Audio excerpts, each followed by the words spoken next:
100 মিটারের বাইরে প্রচারণা করা যাবে, কিন্তু 100 মিটারটা কোথায় এটার কোনো একটা রেড লাইন থাকতো, এটা রেড ফ্ল্যাগ থাকতো। এটাও নির্বাচন কমিশন দিতে ব্যর্থ হয়েছে। এটা যারা ভোটার তাদেরকে কিন্তু বিরক্ত, মানে তারা কিন্তু বিরক্ত হচ্ছে। সকালটা তো ভালো ছিল, আমি খুবই আশাবাদী ছিলাম। অভ্যুত্থান পরবর্তী সময়ে বাংলাদেশ একটি গণতান্ত্রিক রূপান্তরের দিকে যাচ্ছে। আমার কাছে ফিল হচ্ছিল যে আমরা হয়তো সফল হয়েছি, যে ফ্যাসিবাদের কবলে দীর্ঘদিন ছিলাম। কিন্তু এখানে নানা ধরনের এখন আশঙ্কা আরও ঘনীভূত হচ্ছে। বিশেষ করে আমরা 21 সালে একটা ইয়ের কথা শুনেছি, ব্যালট আগে থেকে পূরণ করে রাখা হয়েছে। তারপরে শুনেছি যে শামসুন্নাহর হলে যে কেন্দ্র ইউল্যাবে, সেখানেও আগে থেকে সেখানে কয়েকজন শিক্ষক তারা ঢুকে একটা অ্যাম্বিয়েন্স তৈরি করার চেষ্টা করেছেন এবং কাউকে ঢুকতে দেন, একটা মোমেন্টাম তৈরি করার চেষ্টা করেছেন। এটা একজন সাংবাদিক সারা বাংলার কৌশিক, ঢাকা বিশ্ববিদ্যালয়ের রিপোর্টার, তিনি জানিয়েছেন।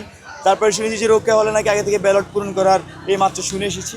তো এইরকম যদি চলতে থাকে এটা খুবই আশঙ্কাজনক। এছাড়া আপনারা নিজেরা দেখছেন যে ক্যাম্পাসে কিন্তু বহিরাগত, এটা দেখলে কিন্তু বোঝা যাচ্ছে যে সেই ক্যাম্পাসে নিয়মিত শিক্ষার্থীরা ভালো সংখ্যক কিন্তু আছে। এখন পরিস্থিতি কিন্তু আমার পার্সোনালি ফিল হচ্ছে যে একটু ঘোলাটে হয়ে যাচ্ছে। এখন এটা কোথায় গিয়ে থেকে এটা একটা আশঙ্কা। এবং পোলিং এজেন্টের ক্ষেত্রে সকালে শামসুন্নাহর হলে সেখানে ছাত্রদলের 6 জন কি 7 জন পোলিং এজেন্ট একটা হলে ছিল। ফলত সেখানে তারা আবার নাকি অন্য আরেকজনকে এজেন্টকে বেরও করে দিয়েছে, মানে পরিবেশও তৈরি হয়েছে। তো ওইটা নিয়ে ছাত্র শিবির তারা প্রতিবাদ করেছিল, আমি তো এই মাত্র ওটা জানলাম। তো এরকম কিন্তু সব জায়গার মধ্যে একটা চাপ তৈরি করা, একটা কৃত্রিম একটা তৈরি করা, ভোট কেন্দ্রে প্রবেশ করে ভোটারদেরকে বলা যে ভোট দেন, এই ধরনের একটা প্রেশার করা, যেটা সবগুলো আচরণবিধি লঙ্ঘন। এবং ইলেকশন ইঞ্জিনিয়ারিংয়ের যে আশঙ্কা আমি সপ্তাহখানেক ধরে বলে আসছিলাম, সেটাই আজকে ঢাকা বিশ্ববিদ্যালয়ে দেখতে পাচ্ছি। তা অনেকটাই স্পষ্ট এবং আমরা আশঙ্কা করছি যে শেষ পর্যন্ত কী হয়। তবে আমরা পর্যবেক্ষণের জন্য আমাদের টিমকে সব জায়গায় অ্যালার্ট করেছি যে তারা যদি অ্যাসেসমেন্টটা করে কী হচ্ছে অ্যাকচুয়ালি। যদি ঢাকা বিশ্ববিদ্যালয়ের শিক্ষার্থীদের ভোটকে কোনোভাবে ইঞ্জিনিয়ার করা হয়, সেক্ষেত্রে আমরা অবশ্যই শিক্ষার্থীদের সাথে নিয়ে এখানে আমরা প্রতিবাদ গড়ে তুলব, প্রতিরোধ গড়ে তুলব।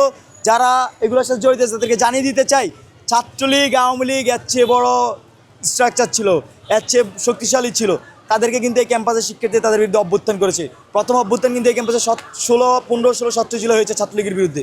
তারপরে 5 আগস্ট এখানে হাসিনার বিরুদ্ধে অভ্যুত্থান হয়েছে। তো এইখানে এটা কোনো সুযোগ নেই। যদি নতুন করে অভ্যুত্থান প্রয়োজন হয়, এই ক্যাম্পাসের শিক্ষার্থীরা মেন্টালি প্রস্তুত। ধন্যবাদ। 100 মিটারের বাইরে প্রচারণা করা যাবে, কিন্তু 100 মিটারটা কোথায় এটার কোনো একটা রেড লাইন থাকতো, এটা রেড ফ্ল্যাগ থাকতে হয়। এটাও নির্বাচন কমিশন দিতে ব্যর্থ হয়েছে।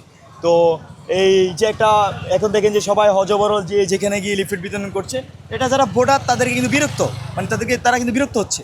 তো এটা আমরা আমাদের জায়গা থেকে সর্বোচ্চ চেষ্টা করেছি সবগুলা বিধিমালা মেনে চলতে। আপনারা আমাদের বিরুদ্ধে কোনো অভিযোগ এখন পর্যন্ত পেয়েছেন কিনা আমি জানি না, কেউ দিতে পারবে না।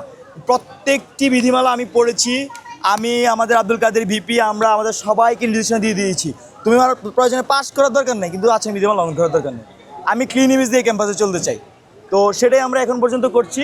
যদি আমি সকালে দেখেছি যে আমাদের একজন ভুল করেছেন, আমি কিন্তু তাকে সাথে সাথে নিয়ে এসেছি এদিকে, না এটা করা যাবে না।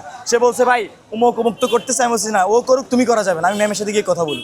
তা আমরা সর্বোচ্চ চেষ্টা করতেছি যে আচরণবিধি মেনে চলার জন্য। তো আশা করি যে ঢাকা বিশ্ববিদ্যালয়ের শিক্ষার্থীরা তাদের যোগ্য প্রতিনিধি নির্বাচিত করবে। কোনো অভিযোগ করেছেন কিনা? ভাই অভিযোগের সিস্টেম হচ্ছে আপনি লিখিত অভিযোগ আছে, মৌখিক অভিযোগ আছে। বিশ্ববিদ্যালয় প্রশাসন জানলে সে স্বপ্রণোদিতভাবেও সে ব্যবস্থা নিতে পারে। আমি মৌখিকভাবে, আজকে তো লিখিত যায় বারবার দেওয়ার সুযোগ নেই, মৌখিকভাবে প্রত্যেকটা বিষয়ের অভিযোগ জানিয়েছি।